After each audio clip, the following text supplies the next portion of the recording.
Gempa di Turki kemungkinan besar bukan bencana alam murni, namun lebih dikarenakan ulah HARPS. Bagaimana kalau kita buktikan dengan data? Dan kalau benar itu adalah HARPS, itu merupakan kekejaman hakiki dari sesama manusia yang harus tidak bisa lagi kita diamkan. Kita sangat simpati pada rakyat Turki yang tertimpa musibah tersebut, dan kita semua tahu gempa beberapa hari yang lalu yang melanda Turki berkekuatan 7,8 skala Richter, dan wilayah pengaruh gempanya sampai ke Suriah dan Lebanon memakan korban 3.500 gedung dan lebih dari 17.000 yang diduga meninggal. Sebuah bencana yang dahsyat yang kita sebagai sesama manusia, walaupun secara fisik jauh di belahan bumi yang lain, berbeda tempat, harus sempat mengirimkan simpati doa, atau kalau bisa apapun, itu adalah sebuah kewajiban manusia. Sesama umat manusia kita peduli. Kita tahu juga ada banyak fakta sains bahwa gempa, bencana alam tektonik atau vulkanik, gunung berapi atau tornado, angin ribut, hujan badai adalah nature-made disaster yang ketika didata ternyata 100 tahun terakhir dalam hitungan per tahunnya jumlah bencana alam naik. Bahkan diduga di tahun 2030 ke atas ada 400 bencana alam terjadi dalam setahunnya di berbagai wilayah bumi ini.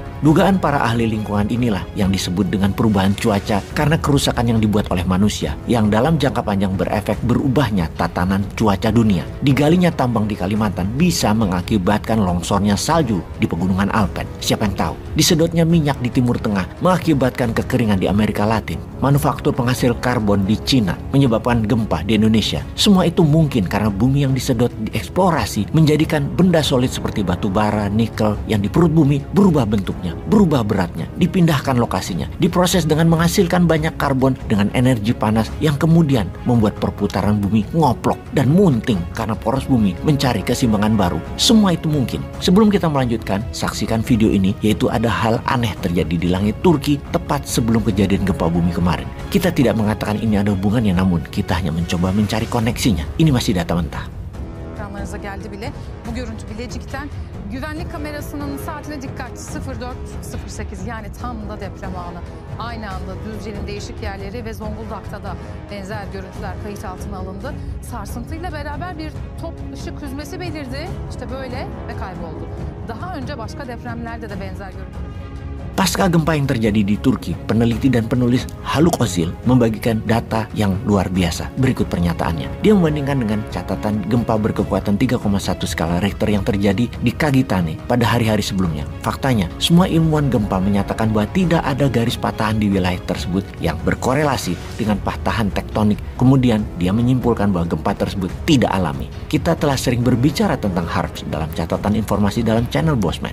HARPS atau High Frequency Active Auroral Research Program adalah sebuah proyek di Alaska untuk mengatur cuaca agar bisa mengubah arah angin, mengubah awan serta hujan untuk mengatur penanaman pangan yang juga bisa mengakibatkan menggeser sistem arus udara yang merugikan tempat lainnya. Apakah HARPS bisa menjadikan gempa? Fakta lain, ada kapal perang Amerika berada di daerah itu. Kemudian gempa aneh terjadi di Kagitane. Kemudian pakar gempa Turki mengomentari ini adalah gempa yang mengejutkan. Siapa yang membuat garis patahan yang mengejutkan itu? Ini berarti frekuensi atau energi kiriman yang mengaktifkan jalur patahan tersebut. Dan ini terjadi. Peristiwa serupa terjadi pada gempa di tahun 1999. Kapal perang Amerika telah tiba di daerah itu dan gempa bumi menyusul. Apakah benar bisa seperti itu? Gempa bumi di Kagitane setelah gempa Istanbul dan gempa Izmir, terbukti ada kapal perang Amerika yang membawa piringan besar yang tiba di Bosporus. Mirip peristiwa di Kuba beberapa waktu yang lalu, juga kapal perang yang sama ada di sana. Pasca gempa bumi di Kuba, pemerintah Kuba mengklaim bahwa peristiwa tersebut disebabkan oleh kapal HARPS milik Amerika Serikat.